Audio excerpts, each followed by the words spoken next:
नमस्कार दोस्तों। आज का जो ये कहानी मैं बता रहा हूँ, ये पुराणों का कहानी है। ये कौन से पुराण का कहानी है? वायु पुराण से ये कहानी लिया गया है। इस कहानी के माध्यम से ये दिखाया जा रहा है कि कैसे एक बेटे ने अपनी माँ को आज़ाद किया,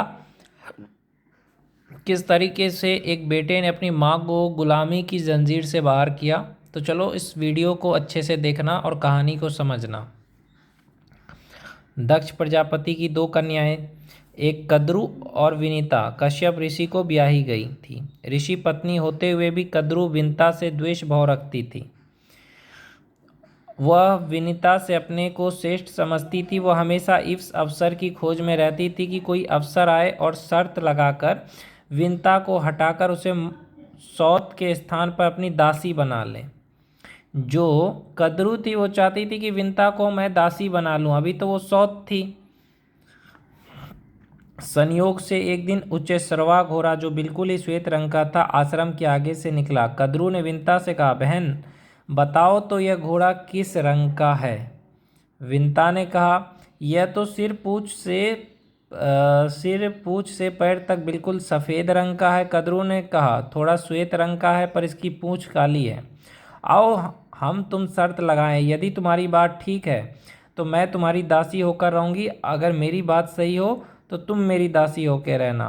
विनीता ने यह शर्त सहज रूप में स्वीकार कर ली।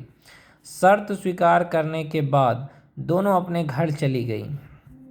कद्रू ने बाजी जीतने के लिए अपने नागपुत्रों से कहा, तुम उच्चैश्रवा घोड़े की पूंछ के बालों से लिपट जाओ, जिससे कि उसकी पूंछ काले रंग की हो जाए। फिर मैं बाजी जीतकर अपनी सौत विनीता को दासी बना लूँगी।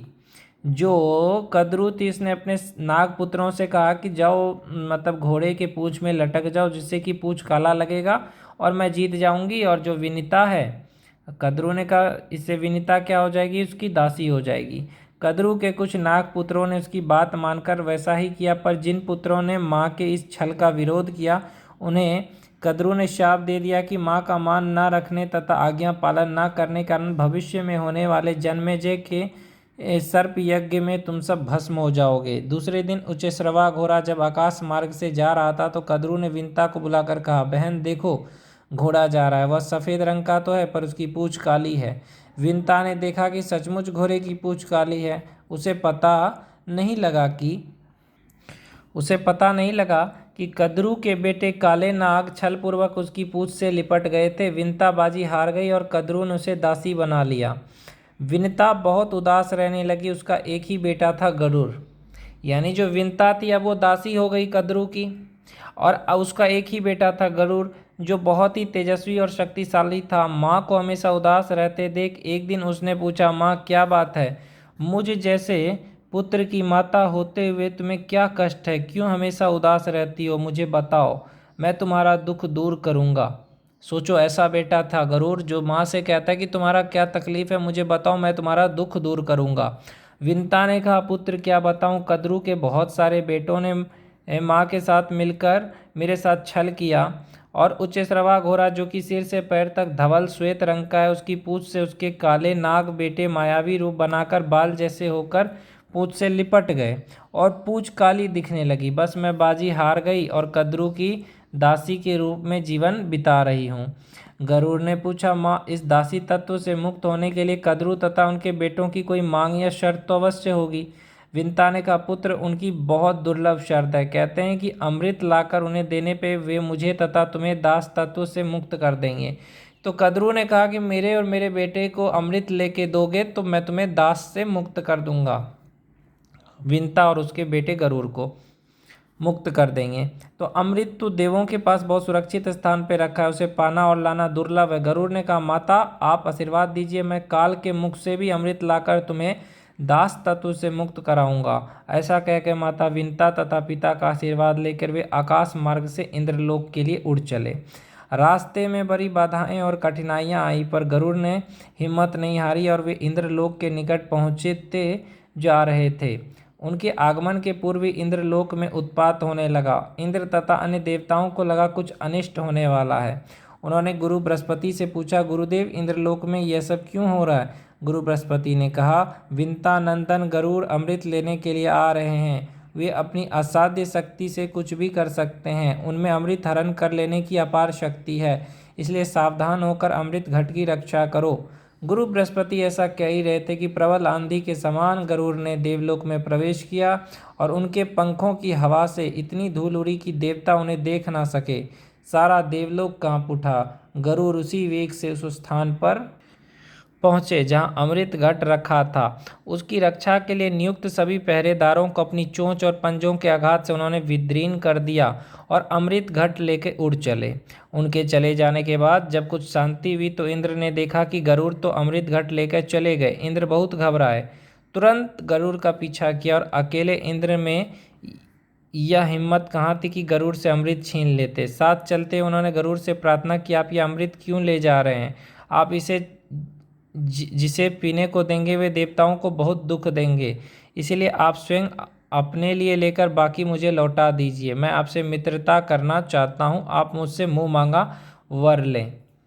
तो गरुड़ ने बताया कि किस प्रकार सर्पों ने छलकर मेरी माता को दासी बनाया और शर्त के अनुसार उनके लिए अमृत लाकर देने पर मेरी माँ दास तत्व से मुक्त हो जाएगी। चाहता तो मैं भी नहीं कि वे दुष्ट अमृत पीकर अमर हो जाएं। इसलिए अगर आप भी ऐसा चाहते हैं कि मैं यह अमृत घट उन लोगों के पास रख दूंगा तो आप अपने कौशल से उन लोगों के पास से इसे उठा ले जा सके तो ले जाएं। इंद्र बड़े प्रसन्न हुए। उन्होंने कहा, गरुड़ मैं तुम्हें वर देता हूँ कि ये कपटी और कुटिल नाग तुम्हारे भोजन की सामग्री होंगे। इनका भक्षण कर बाद में तुम अपनी माँ के अपमान का बदला चुकाना। गरुड़ अमृत घट लेके कद्रू तथा उनके बेटों के पास आए और अमृत घट उनके पास रखकर कहा, शर्त के अनुसार मैं अमृत ले आया हूँ। अब मेरी माँ कद्रू के दासत्व से मुक्त हो गई है। इंद्र सूक्ष्म तथा अदृश्य शरीर में अमृत घट के पास थे। गरुड़ ने कहा, अमृत पवित्र है, इसलिए इसे पीने से पहले स्नान करके तुम सब पवित्र हो लो। नागों ने सोचा गरुड़ ठीक कह रहे हैं। वे स्नान करने चले गए। अवसर देखकर इंद्र अपने असली रूप में आए और अमृत घट उठाकर चल दिए। नागों ने आकर देखा तो अमृत घट नहीं था, गरुड़ खड़े थे। नागों ने जब पूछा कि अमृत कहाँ है तो गरुड़ ने आकाश मार्ग की ओर उंगली दिखाकर कहा, वो देखो इंद्र लिए जा रहे हैं।